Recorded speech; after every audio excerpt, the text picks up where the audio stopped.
C'est bien connu, aux États-Unis, les procès pleuvent comme les dollars. Cette folie procédurière fait le bonheur d'une profession, les avocats. Ces derniers n'hésitent pas à s'offrir des panneaux publicitaires géants. Il faut dire que chaque année, ce sont des milliards de dollars qui sont distribués en dommages et intérêts. Un business florissant qui a fait la fortune de cet homme. Son nom, Willie Gary. Jet privé, collection de voitures de prestige et superbe villa sur la baie. Mais comment cet homme, parti de rien, est aujourd'hui l'un des avocats qui fait le plus trembler les États-Unis. À 57 ans, il s'est taillé la réputation d'être un tueur de géants en attaquant les plus grosses entreprises du pays. 500 millions de dollars de dommages et intérêts obtenus pour la défense d'un petit commerçant face à une multinationale. Pour combien ça coûte, ce justicier milliardaire livre les secrets de sa réussite. Les gens savent que lorsqu'ils s'adressent à nous, c'est un peu David contre Goliath.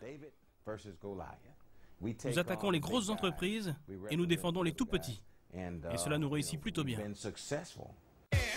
Ce Robin des Bois de la justice a bâti en 30 ans l'un des cabinets d'avocats les plus prospères du pays. Plus de 150 personnes travaillent pour lui. Des avocats, des conseillers juridiques, des détectives. Willie Gary a même installé dans ses bureaux la réplique d'une cour de justice pour mieux répéter ses plaidoiries. Un seul but, gagner des procès et engranger des millions. On ne négocie pas en dessous de ce chiffre. C'est 125 millions de dollars et pas un sou de moins. Tricia Holfer est avocate et travaille dans ce cabinet depuis plusieurs années. Le succès de Willie Gary, elle l'attribue aussi au système judiciaire américain. Et ici aux États-Unis, pour n'importe quoi, on va porter plainte contre n'importe qui. Donc nous avons un système où les droits de l'individu sont très importants ici. On demande beaucoup d'argent parce que nous sommes un pays qui fonctionne et qui tourne autour de l'argent. Je suis avocate depuis 20 ans. J'ai voyagé le monde étant avocate. J'ai jamais rencontré un avocat qui est doué comme M. Gary. C'est incroyable. Ce qui est incroyable, c'est que Maître Gary n'a peur de personne. Pour lui, une cour de justice est un peu comme un ring de boxe. Je suis comme Mohamed Ali, toujours prêt pour la bagarre, peu importe qui est en face. Vous savez, je m'entraîne sans compter. J'étudie tous les dossiers. Je vais au bout de l'investigation et je fais toute la préparation. C'est comme Mohamed Ali, je vais gagner. Ça tombe bien, aujourd'hui notre poids lourd du droit va remettre les gants. Un de ses clients porte plainte contre l'un des plus grands groupes de presse américains. Le procès aura lieu au mois d'août. Toute l'équipe de Maître Gary est à pied d'œuvre. Le client, lui, est confiant. J'ai lu un tas d'articles sur les succès de cet homme. On l'appelle le tueur de géants. Et ça tombe bien, car pour ce procès, je veux le meilleur. Désolé messieurs, mais maintenant on va passer aux choses sérieuses alors. Sayonara. Pour attirer les clients, notre homme a une technique imparable. Il ne fait rien payer avant l'issue du procès. Mais en cas de victoire, il empoche jusqu'à 40% des dommages et intérêts. Si Maître Gary collectionne aujourd'hui les honneurs et les récompenses, rien ne le destinait à un tel succès. Issu d'un milieu très défavorisé, voici la modeste maison en bois dans laquelle il a grandi avec ses 10 frères et sœurs. Ancien coupeur de canne à sucre, il n'avait pas suffisamment d'argent pour espérer entrer à l'université. J'avais besoin de 10 dollars pour mon inscription, et je ne les avais pas. Alors j'ai insisté, et ils m'ont inscrit quand même. Alors dès que j'ai gagné ma première grosse affaire, je suis revenu et j'ai signé un chèque de 10 millions de dollars. 10 millions de dollars, une bagatelle pour ce multimillionnaire installé dans cette immense villa de Floride. 2500 mètres carrés, pas moins de 50 pièces, décorées par la maîtresse des lieux. Ah, pour la décoration, il faut demander à ma femme. C'est elle qui s'occupait de tout. Elle avait carte blanche. Ici, on affiche la couleur, lustre de cristal, dorure et antiquité presque partout. Dans la salle à manger, les couverts sont en or massif. Et au sous-sol, monsieur dispose de sa propre salle de cinéma, équipée des toutes dernières technologies. Mais notre homme aime avant tout les gadgets. Derrière ce placard,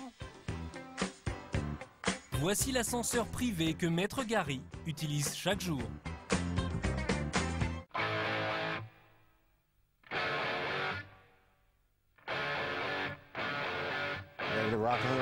Direction sa salle de sport en compagnie de ses fils. Notre Mohamed Ali du barreau revendique une forme olympique.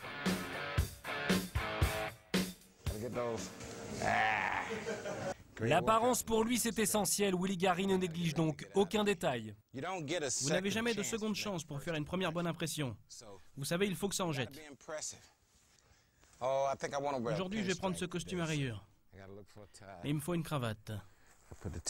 On va essayer celle-ci pour voir ce que ça donne. Ah, j'aime pas. Ah, finalement, j'aime pas non plus cette pochette. La cravate non plus me plaît pas. Sa garde-robe compte pas moins de 1000 cravates, 150 costumes et 300 chemises. Pas facile chaque matin de faire son choix. C'est pas un boulot facile, les gars, c'est du vrai travail. 20 minutes plus tard, rien ne manque. Ah si, les chaussures. Je veux pas de chaussures trop strictes aujourd'hui. Il me faut des mocassins. Alors j'ai le choix entre celle-ci ou encore celle-là. Elles valent $1000, certaines 2000. Et mes costumes, c'est $10 000 pièce. Allez, une bonne douche et on y va. Notre géant du droit voit décidément les choses en très grand. Vous avez l'air d'aimer les belles choses, monsieur Gary. Vous savez, si vous pensez grand, vous faites de grandes choses. Allez, cette fois, je crois que je suis prêt. Allons-y. Cette chambre, c'est celle de Bill Clinton. C'est vraiment un type bien. Il m'a dit une fois, « Willie, c'est moi qui vis à la Maison Blanche, mais c'est toi qui la possèdes. » Willie Gary reçoit donc à domicile les plus grands de ce monde. Et pour que le monde soit au courant, il n'a pas hésité à créer sa propre chaîne de télévision. Ma chaîne de télé, c'est mon bébé. Pas de sexe, pas de crime, pas de violence. De la télévision propre. Et je l'adore. Et tant qu'à faire, notre avocat présente sur sa chaîne une émission hebdomadaire. Et il reçoit les stars de la politique et du showbiz. Allez chérie, je vais faire un peu d'argent. Avant le départ, un dernier problème à régler. Quelle voiture vais-je prendre? Pour choisir, là encore, c'est un vrai casse-tête. Chaque détail a son importance. Comme je porte un costume noir, je crois que je vais prendre la Bentley blanche. Attendez, j'ai 14 voitures de ce genre. J'ai aussi une vieille Rolls dans le garage. Et j'avoue que j'aime bien leur dernier modèle. Je pense que je vais me la payer. Au total, sa collection de voitures lui a coûté 10 millions d'euros, rien que ça. Direction l'aéroport, notre avocat va plaider à l'autre bout du pays. Si notre homme ne paraît pas pressé, c'est que l'avion ne partira pas sans lui. Comme pour les voitures, il a le choix. Il possède sa propre flotte.